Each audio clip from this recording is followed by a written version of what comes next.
안녕하세요. 오늘은 타카나와 게이트웨이 시티에 새롭게 문을 연 뉴만 타카나와에 대해 조금은 자세히 살펴봅니다. 타카나와 게이트웨이 시티에 대해서는 제 다른 영상이 있습니다. 자세한 설명은 세부 정보에 링크로 달아두었습니다. 2025년 9월 12일 JR 동일본의 대규모 도시개발 프로젝트인 타카나와 게이트웨이 시티의 핵심 상업시설 뉴만 타카나와가 문을 열었는데요. 연 면적 약 6만 제곱미터에 약 200개 점포가 들어선 이곳은 100년 후의 풍요로운 삶을 위한 실험장이라는 원대한 비전을 담은 곳이기도 합니다. 또한 타카나와 게이트웨이 시티는 블루프론트 시바우라와 함께 도쿄베이 에리어 개발 프로젝트의 핵심 앵커 빌딩 중에 하나이기도 합니다. 뉴만 타카나와가 자리한 타카나와 게이트웨이 시티는 약 9.5 헥타르 규모의 옛 시나가와 차량 기지를 재개발한 일본 내 최대급 복합 개발 사업입니다. 이 프로젝트가 의미 있는 이유는 단순히 규모 때문만이 아닌데요. 150년 전 일본 최초의 철도가 시작된 역사적인 장소에서 앞으로 100년을 내다보는 지속 가능한 도시를 만들겠다는 JR 동일본의 의지가 담겨 있기 때문이죠.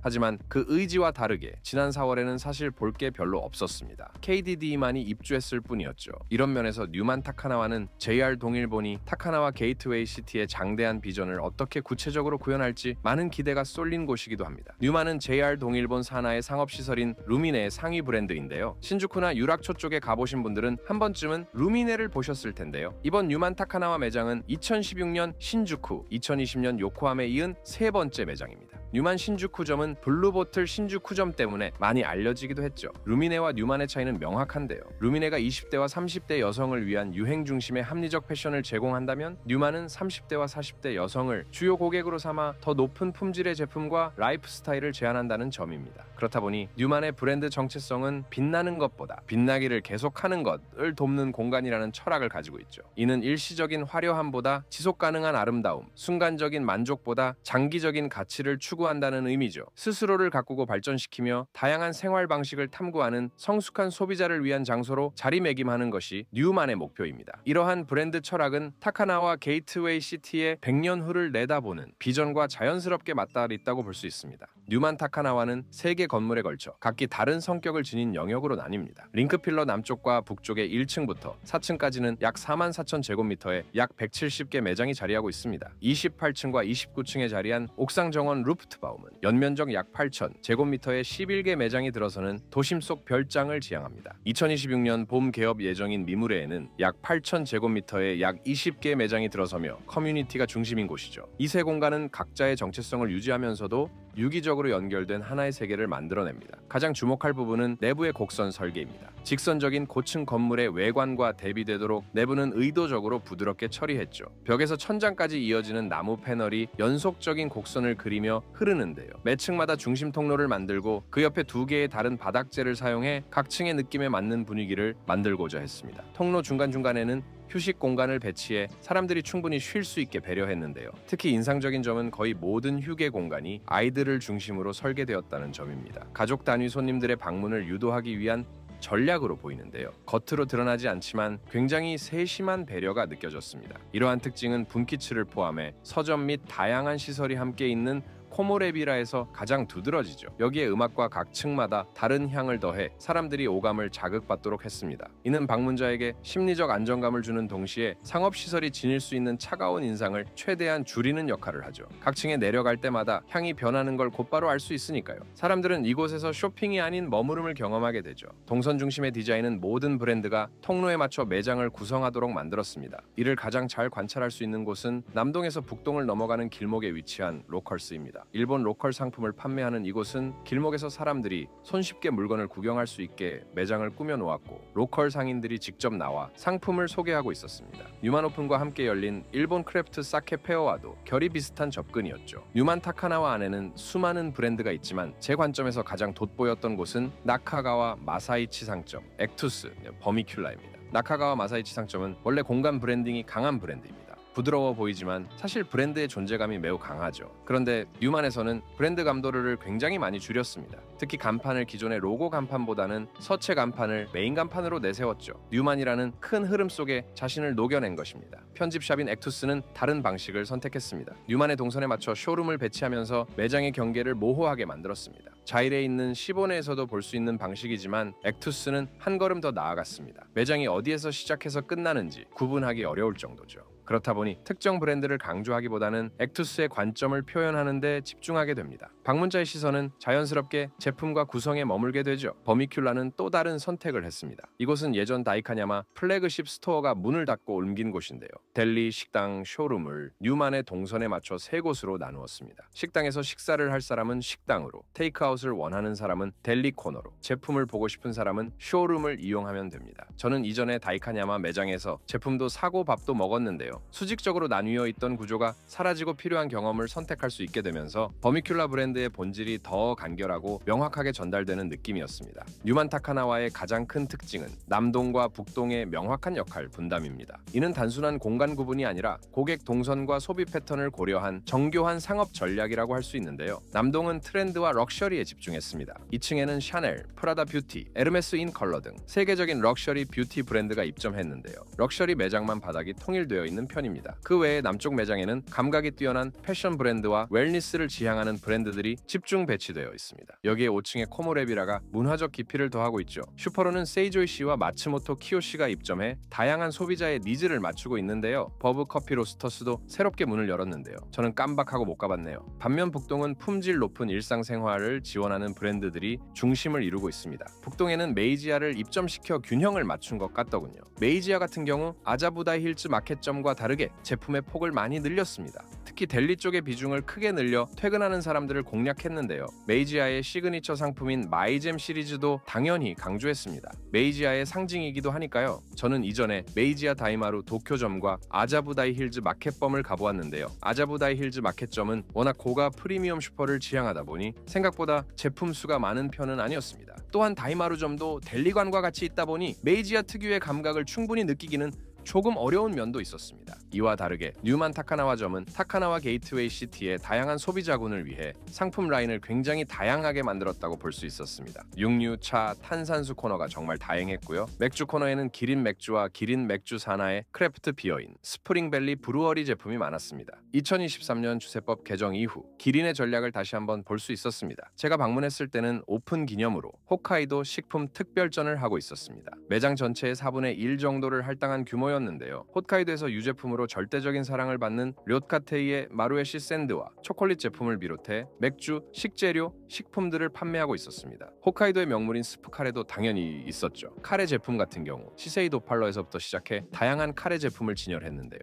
개인적인 생각이지만 일본 안에서 홋카이도 음식 자체가 그냥 인기가 많은 것 같더라고요. 제가 오사카 아베노 하루카스에서 열리는 홋카이도 식품 특별전에도 갔었는데요. 일본인들에게 홋카이도 식품은 정말 큰 사랑을 받는 것 같더라고요. 홋카이도 식품이라고 하면 일단 사람들이 좋아합니다. 육수로 유명한 카야노야도 있었는데요. 워낙 인기가 많죠. 또한 카야노야의 모회사인 쿠라바에서 만든 샐러드와 명란 제품은 이미 일본 소비자들에게 많이 알려져 있으니까요. 카야노야에 대한 영상도 제 채널에 있으니 링크를 걸어놓도록 하겠습니다. 개인적으로 닌벤과 카야노야 제품이 제가 먹어본 육수 제품 중에서는 굉장히 진한 편이더라고요. 또한 눈에 띄는 공간은 스타벅스와 시티베이커리인데요. 스타벅스 특유의 인테리어에서 전체적인 조도를 조금 높인 후 시티베이커리와의 분위기를 통일시켰습니다. 그러다 보니 스타벅스와 시티베이커리의 경계가 다소 불분명한데요.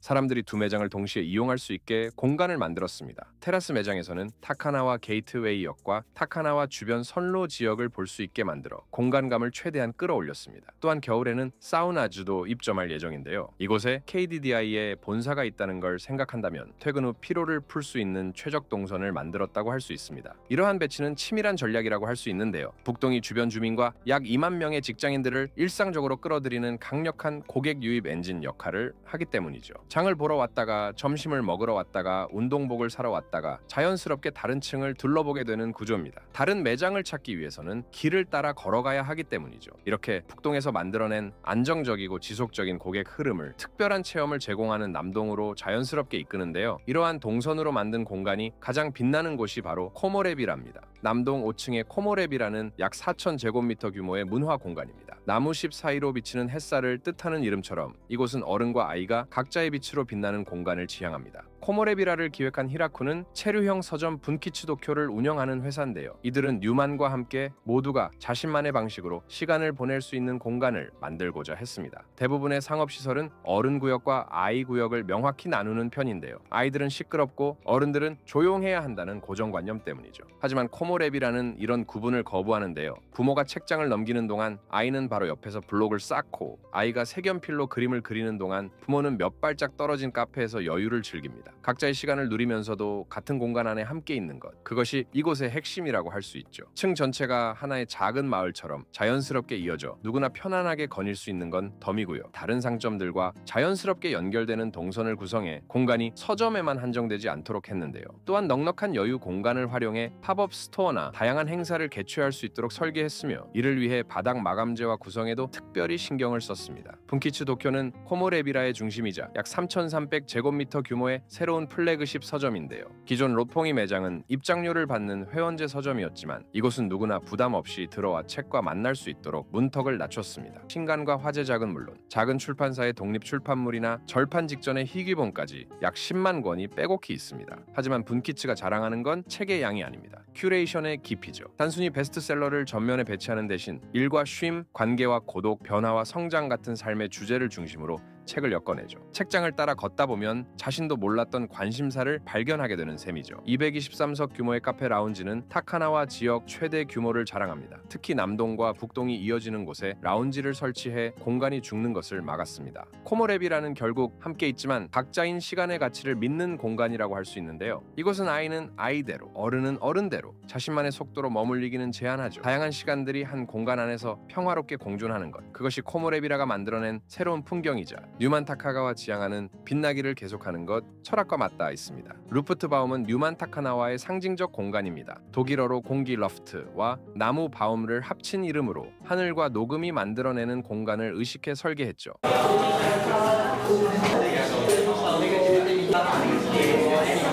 階段またはエスカレーターをご利用いただくようお願いいたします。それでは失礼いたします。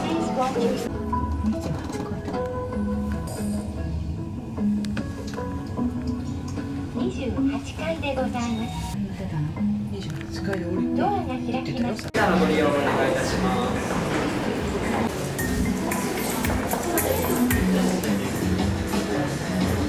연면적 약 8,000제곱미터에 500그루 이상의 식물을 배치한 이곳은 지상 150m 높이에 자연을 옮겨놓겠다는 발상 자체가 도전이었습니다. 가장 인상적인 것은 2층 높이의 100평이 넘는 야외 정원 미도리노 니와인데요. 수양벚나무, 수국, 단풍나무 등 계절에 따라 모습이 바뀌는 일본 토종 식물들로 구성됐으며 날씨가 좋은 날에는 후지산까지 바라볼 수 있습니다. 도심 한복판, 그것도 고층 건물 위에서 사계절의 변화를 느낄 수 있다는 것 자체가 뉴만이 지향하는 가치를 담고 있습니다. 이런 공간을 만들기 위해서는 자연의 가능성을 끝까지 끌어올리는 장인들의 도전이 필요했는데요. JR 동일보는 오키나와에서 하치조지마, 가나가와, 사이타마 등 일본 각지의 생산자와 장인들과 오랜 대화를 거듭하며 세월을 거쳐 자란 최고 품질의 식물을 선정했습니다. 하지만 일반적으로 고층 건물에는 큰 식물을 반입하기 쉽지 않죠. 엘리베이터에도 높이 제한이 있기 때문이니까요. 이를 해결하기 위해 JR 동일보는 고소 작업차를 사용해 건물 외부에서 지상 150m까지 직접 식물을 올리는 전례 없는 방식을 택했습니다. 야외 정원과 내부를 자연스럽게 이어지도록 설계해 사람들이 공중에서 녹음을 즐기면서 타카나와 지역을 경험하도록 했죠.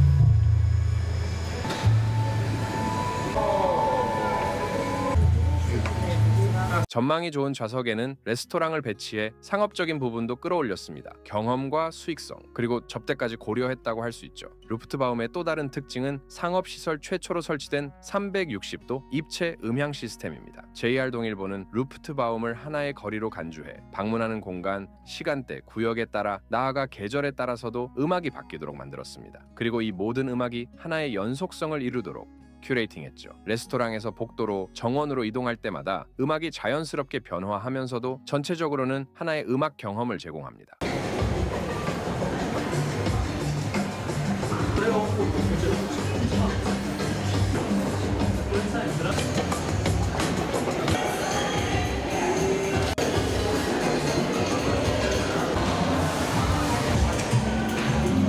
또 또한 루프트바움의 오픈 스페이스인 츠키시로노안에서는 뉴만 오픈에 맞추어 팝업 전시회도 진행하고 있습니다. 뉴만 타카나와는 JR 동일본이 타카나와 게이트웨이 시티를 통해 보여주고자 한 100년 후의 풍요로운 삶이라는 비전을 가장 구체적으로 담아낸 공간이라고 할 수 있는데요. 이곳이 기존 상업시설과 다른 이유는 거리 그 자체를 만들고자 했기 때문입니다. 물론 규모 면에서는 신주쿠의 3.5배, 요코하마의 2배 규모입니다. 중요한 건 크기가 아닙니다. 매장과 매장 사이의 경계를 없애고 층 전체를 하나의 통합된 공간으로 디자인했다는 점이죠. 마치 하나의 큰 편집숍처럼 자연스럽게 이어지는 구조는 방문자에게 우연한 발견과 탐색의 즐거움을 선사합니다. 뿐만 아니라 랩 공간에서는 다양한 행사들을 개최하고 있고 중앙 광장에서는 공연과 예술품 전시를 하기도 하죠. 다양한 팝업 행사를 개최하기도 합니다. 뉴만 타카나와의 공간 설계의 세심함도 눈에 띄는데요. 곡선으로 이어지는 동선, 층마다 달라지는 향, 아이와 어른이 함께 시간을 보낼 수 있도록 만든 여러 공간들, 지상 150m 높이에 펼쳐진 녹음의 정원 루프트바움까지 사람들이 자연스럽게 머무르고 싶어지는 환경을 만들기 위한 고민이 곳곳에 담겨 있습니다. 브랜드 큐레이션의 방향성도 주목할 만합니다. 단순히 유명 브랜드를 모으는 방식이 아니었습니다. 음식물 쓰레기를 줄이는 코너 제로, 순환형 패션을 제안하는 CFCL, 장인 정신과 지속 가능성을 결합한 포터 클래식 시네마, 사회적 가치를 실천하는 브랜드들을 선별적으로 들였죠. 세계 최초로 29층 고층에 들어선 볼프강 스테이크하우스, 일본 로컬 제품을 다루는 로컬스, 재료 본연의 맛을 살리는 냄비인 버미큘라 등 각 브랜드가 뉴만 타카나와의 철학과 부합하면서도 독자적인 경험을 전하죠. 더 나아가 뉴만 타카나와는 브랜드에 의존하지 않는 운영 철학을 실천하고자 하는데요. 모든 매장이 동일한 시간에 문을 여닫는 것이 아니라 각 매장이 자신의 고객층과 업태 특성에 맞춰 영업 시간을 조정할 수 있도록 했습니다. 뉴만 타카나와는 계속 진화할 예정인데요. 2026년 봄에는 커뮤니티 중심 공간인 미무레가 문을 열고 올겨울에는 약 1600제곱미터 규모의 타카나와 사우나스가 입점합니다. 남녀 각각 9개의 다양한 사우나, 아로마 랩, 식물성 레스토랑을 결합한 이 공간은 도심에서 몸과 마음이 최상의 균형을 이루는 상태인 토토노이 경험을 전하고자 하죠. 상업시설이 물건을 파는 곳을 넘어 사람들의 삶을 풍요롭게 만드는 문화 공간이 될 수 있다는 가능성. 뉴만 타카나와는 그 답을 보여주고자 하는데요. 이곳이 앞으로 어떻게 성장하고 변화할지, 그리고 상업시설의 미래에 어떤 영향을 미칠지 지켜보는 것만으로 궁금한데요. 여러분의 생각은 어떠신가요? 댓글로 알려주세요. 영상이 마음에 드셨다면 좋아요와 구독도 부탁드려요. 저는 다른 영상으로 다시 찾아오겠습니다.